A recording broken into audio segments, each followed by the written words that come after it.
want to talk about something that's a little bit closer to home, but relevant for literally tens of thousands of folks. Republicans and President Trump are closer to getting something that they have wanted for a long time, and that is the end of federal funding for public television.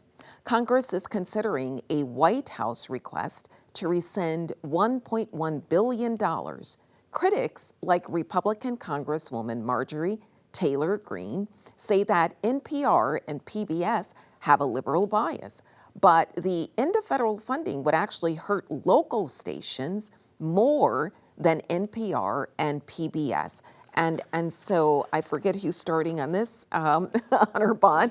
Do we really need publicly funded television with so many cable and online options for news and information? Your thoughts? No, you absolutely do, because I'll tell my experience very shortly. When I came here fresh off the jumbo jet about several decades ago, right?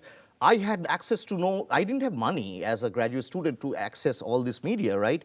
PBS taught me about this country. It helped me understand American history. It helped me understand American culture, music. I knew some of it, but the expanse of it, the way the programming was done, it was so helpful for my intellectual growth in this country that I cannot disagree that how much of a wonderful effect PBS had on me in terms of teaching, in terms of knowing, and so on and so forth. So, if you say that public television has a bias, it has a bias of actually accurately portraying history, critical thinking, right? And, and not saying things like slavery helped enslaved to gain skills, or Rosa Parks protested because she loved public transport, right? That's not, So this is not, what they are against is actually, this kind of idea that there is some revisionism that they want, some kind of right-wing revisionism of American history that they want that is not there in PBS, simply because it's not true. And so you say the strength is really in providing information. Absolutely, and education. And rural communities too, weather and agricultural tips and all that stuff.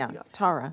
And that's exactly what I was going to say, is that, public broadcasting, NPR, are valuable to everyone, but especially to people in rural areas, and especially in providing a variety of viewpoints and a variety of cultural issues.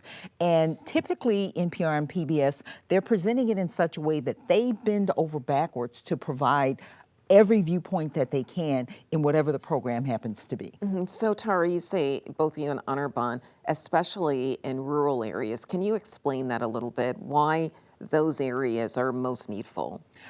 Typically because people in rural areas, both because of economics, but often also because of where they happen to be physically, don't have access to all of the various cable media outlets that other people do. Sometimes they even have point-blank spotty cell reception. And so being able to access their local PBS station, their local NPR radio station, provides them with an eye on the world that they normally wouldn't have. Yeah, I agree. If you look at, Nova, Nature, This Old House, you can find that programming in other places, but the emphasis on the local stations and what they do for their communities. I think it's interesting to note that, as you said, Corporation for Public Broadcasting has been under attack for decades, and when it comes down to the votes, they've always gotten their money. And so it shows that there is broad-based support even amongst conservatives and Republicans for this.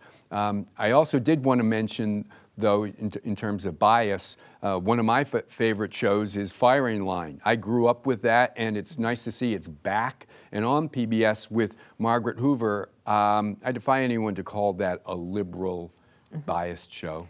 And let us not forget, as we're talking about politics, that little spiel on how a bill becomes a law. Yeah, that's right.